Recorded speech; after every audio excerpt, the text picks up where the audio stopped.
Assalamualaikum warahmatullahi wabarakatuh. Alhamdulillah wa syukurillah wa la hawla wa la quwata illa billah. Salatu wassalamu ala rasulillah wa ala alihi wa ashabihi wa wala ma ba'du. Anakku semua yang sama-sama dirahmati Allah, kita lanjutkan pembelajaran kita masih di bab pertama, dan kita akan kembali melanjutkan materi yaitu tentang mujahadatun nafas. Dalam bahasa Indonesianya adalah kontrol diri. Maka pada kesempatan ini di bab ini akan kita mengkaji tentang surat Al-Anfal ayat 27. Monggo silakan anak-anak semua dibuka Al-Qur'annya, dicari surat Al-Anfal ayat 27. A'udzubillahi minasyaitonirrajim. Bismillahirrahmanirrahim.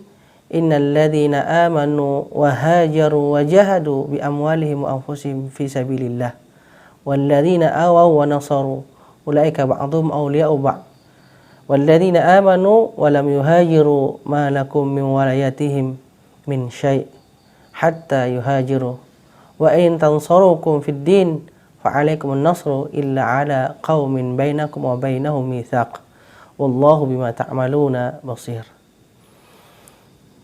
Yang artinya innalladzi, sesungguhnya orang-orang yang beriman dan berhijrah serta berjihad dengan hartanya dan jiwanya pada jalan Allah, dan orang-orang yang memberikan tempat kediaman dan pertolongan kepada orang-orang muhajirin. Mereka itu satu sama lain saling melindungi. Dan terdapat orang-orang yang beriman tetapi belum berhijrah, maka tidak ada kewajiban sedikit pun atasmu untuk melindungi mereka. Meminta sebelum mereka berhijrah. Akan tetapi jika mereka meminta pertolongan kepadamu dalam urusan pembelaan agama, maka kamu wajib memberikan pertolongan kecuali terhadap kaum yang telah ada perjanjian antara kamu dengan mereka. Dan Allah Maha melihat apa yang kamu kerjakan.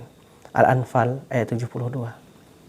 Anak-anakku semua yang sama-sama dirahmati Allah, ayat ini menjelaskan tentang 3 golongan. Yang pertama adalah golongan pertama yang memperoleh derajat yang tinggi, yaitu kaum muhajirin, yaitu umat Islam yang hijrah ke Madinah bersama Nabi, maupun yang menyusul hijrah sebelum perang Badar. Mereka hijrah dan berjihad untuk memperjuangkan agama Allah baik di Mekah maupun di Madinah. Jadi ini golongan pertama yang berhijrah dan membela agama Islam baik di Mekah maupun di Madinah. Kemudian golongan kedua adalah golongan Ansar, yaitu golongan orang-orang Madinah, orang yang memeluk agama Islam, beriman kepada Nabi Muhammad SAW. Mereka berjanji akan bersama-sama berjuang di jalan Allah dan bersedia menanggung resiko dan akibat yang terjadi di dalam perjuangan. Jadi orang-orang Ansar ini orang-orang yang menerima kaum muhajirin dari Mekah. Itu orang-orang Ansar ini yang tinggal di Madinah, menerima Nabi dan membaiat Nabi menjadi pemimpin mereka. Kemudian golongan yang ketiga adalah kaum muslimin yang tidak berhijrah ke Madinah. Mereka tinggal di negeri yang dikuasai oleh musyrikin, baik di Mekah maupun di beberapa tempat sekitar kota Madinah. Jika mereka meminta bantuan kepada kaum muslimin, maka wajib kita membantunya. Jadi ada juga orang-orang muslimin yang tidak mau berhijrah, yang masih tinggal di Mekah atau di sekitaran kota Madinah, karena waktu itu Islam sudah tersebar di Jazirah Arab, sudah didengar beritanya oleh orang-orang Islam di sekitarnya. Kemudian yang berikutnya, ibrah yang kita dapat ambil dari pelajaran ini, yang pertama adalah sikap mujahadatun nafas, kontrol diri, sangat melekat pada kaum muhajirin dan Ansar. Golongan utama yang sangat luar biasa. Kekuatan jihadnya di jalan Allah ini sangat dibutuhkan karena telah terjadi kemerosotan ruhul jihad di kalangan umat muslim. Jadi penting ketika itu umat Islam tidak mau untuk berjihad, maka ada diberikan oleh Allah ujian berupa hijrah. Ini adalah perintah Allah untuk hijrah ke ke Madinah. Sehingga terpilihlah orang-orang yang berani hijrah. Terpilihlah orang-orang yang berani bersama Nabi berdakwah ke Madinah. Anak-anakku sekalian yang sama-sama dirahmati Allah, yang kedua adalah sikap mujahadatun nafas yang dimiliki oleh kaum muhajirin adalah kemauan dan keberanian untuk hijrah bersama Rasulullah. Ya, berkorban harta. Jadi mereka berkorban harta, meninggalkan semua hartanya di Mekah. Jiwanya, bahkan ada yang diintimidasi. Raga serta rela meninggalkan kampung halaman. Ya, jadi meninggalkan kampung halaman mereka untuk membela dakwah Nabi. Ya. Tidak semua orang bisa meninggalkan kampung halaman dengan tujuan yang mulia. Maka antum semua yang dari jauh meninggalkan kampung halamannya untuk menuntut ilmu ini adalah kontrol diri, mujahadatun nafas. Mudah-mudahan Allah Subhanahu wa taala memberikan kita semua pahala yang besar. Orang yang menuntut ilmu yang dari Solo misalnya, dia datang ke sekolah, ya, ini juga mujahadatun nafas. Kontrol diri. Ya, mudah-mudahan semua apa yang kita korbankan, yang kita keluarkan dinilai ibadah oleh Allah Subhanahu wa taala. Amin ya rabbal alamin. Kemudian yang ketiga adalah sikap mujahadatun nafas yang dicontohkan kaum Ansar adalah sikap ta'awun. Jadi ada sikap ta'awun, ya, bersedia menolong dan membantu kaum muslimin, muhajirin. Serta tempat tinggal, pekerjaan, bahkan pernikahan. Seandainya diterapkan di zaman sekarang bagaimana? Luar biasa sekali orang-orang Ansor menerima, bahkan disiapkan tempat tinggal, ya, bahkan disiapkan pekerjaan. Ya. Tapi luar biasa sekali orang-orang muhajirin tidak mau. Dia pengen ditunjukkan pasar, dia ingin usaha sendiri. Beda mungkin kalau zaman sekarang anak-anak kita diberikan kelonggaran, malah minta kelonggaran berikutnya. Tapi zaman sahabat dulu tidak. Dia tidak mau berpangku tangan. Ya, tangan di atas tentu lebih baik daripada tangan di bawah. Anak-anakku semua yang sama-sama dirahmati Allah. Kemudian sikap yang keempat dari mujahadatun nafas yang melekat adalah muhajirin, pendatang dan ansor pribumi adalah rasa ukhuwah. Jadi ada rasa ukhuwah di situ, ada rasa persaudaraan di antara mereka yang sangat kuat, yang jarang ada konflik. Ya, karena apa? Rasa ukhuwahnya luar biasa. Ini harus kita terapkan di lingkungan kita. Ya, satu sama lain, warga RT, kita termasuk warga di situ, warga sekolah juga gitu. Ukhuwah kita tingkatkan. Ya, semoga nanti Allah Subhanahu wa taala mempertemukan kita dengan saudara-saudara kita di surganya. Kemudian yang kelima adalah ayat ini juga mengajarkan solidaritas umat Islam. Ya, apa yang dirasakan umat Islam di tempat lain harus kita rasakan juga dengan membantunya dan mendoakannya. Tentunya ya, kita belajar untuk mendoakan saudara kita yang jauh di sana. Ada yang sakit kita doakan, di lingkungan kita ada yang sakit kita doakan. Ya. Kemudian kita membantunya semaksimal mungkin, seperti kita membantu Palestina, negara muslim atau negara-negara muslim yang lain yang terkena musibah. Kita bantu dengan semangat ruhul jihad yang kita miliki.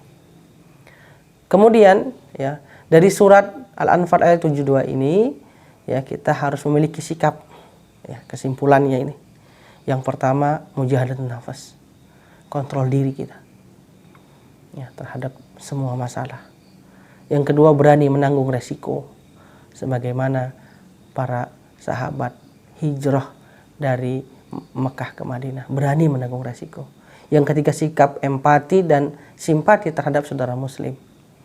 Kemudian yang keempat adalah mujahadatun nafas, kunci sukses kaum muslimin. Anak-anakku semua yang sama-sama dirahmati Allah. Kemudian hadis ya, yang berkaitan dengan mujahadatun nafas, ya, yang diriwayatkan oleh Nabi, hadis yang diriwayatkan oleh Muslim. Al-mu'minu qawi khairun wa ahabbu ila Allah minal mu'minu da'if. Wa fi kulli khairin ikhris ala ma yanfa'uka wasta'in billahi wa la ta'jiz. Wa in asabaka syai'un fala taqul law anni fa'altu kadza wa kadza walakin qul qadarullahu wa ma syaa fa'al fa innallaha law taftahu 'amal syaitan. Mukmin yang kuat lebih baik dan lebih dicintai oleh Allah daripada mukmin yang lemah. Namun masing-masing ada kebaikannya. Semangatlah meraih apa yang bermanfaat untukmu, dan mohon pertolonganlah kepada Allah. Dan janganlah ya bersikap lemah. Jadi kita tidak boleh bersikap lemah. Jika engkau tertimpa satu musibah, janganlah mengatakan seandainya aku berbuat begini dan begitu, niscaya hasilnya akan lain. Akan tetapi katakanlah, Allah telah menakdirkannya, dan apa yang Dia kehendaki Dia perbuat. Sebab mengandai-ngandai itu adalah perbuatan syaitan, membuka pintu syaitan. Maka ketika kita dapat musibah corona ini, ya kita hadapi. Kita jalani protokol kesehatan, kita diam di rumah. Tapi jangan lupa kita tetap mengkontrol diri kita untuk belajar menimba ilmu di rumah masing-masing. Intisari dari hadis ini, yang pertama adalah orang mukmin yang kuat lebih baik dan dicintai oleh Allah daripada muslim yang lemah. Ya, maka dari itu menjadi mukmin yang kuat ini luar biasa. Baik itu kuat fisik, non fisik, ilmu, iman dan harta. Maka ini penting buat kita untuk menguatkan fisik kita, ilmu kita, harta kita, iman kita harus kita kuatkan. Ya. Yang kedua, untuk menjadi orang yang kuat, kita perlu mujahadat nafas, kesungguhan. Kontrol diri atau mujahadat nafas itu juga kesungguhan. Ya, kuat fisik, gizi dengan olahraga. Bergizi makanannya, olahraga juga. Kuat ilmu, talabul ilmi, menuntut kita untuk belajar. Walaupun dalam masa pandemi ini kita harus belajar. Kemudian kuat harta, kita berusaha, kita bekerja ya dengan semangat. Ya. Kemudian kuat akhlak, ya, berakhlakul karimah.